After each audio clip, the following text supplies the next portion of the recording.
ఎవరన్నారయ్యా నువ్వు లేవని, ఎవరన్నారయ్యా కనరావని, నిన్ను నమ్మిన భక్తులకు నిజమై నీ ఉన్నావు, నిన్ను కొలిచే కన్నులకు కనిపిస్తూ ఉంటావు.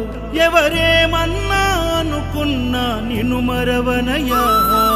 శరణమయ్యప్ప స్వామి అయ్యప్ప, శరణాలు మరవలేను విడవలేను అయ్యప్ప.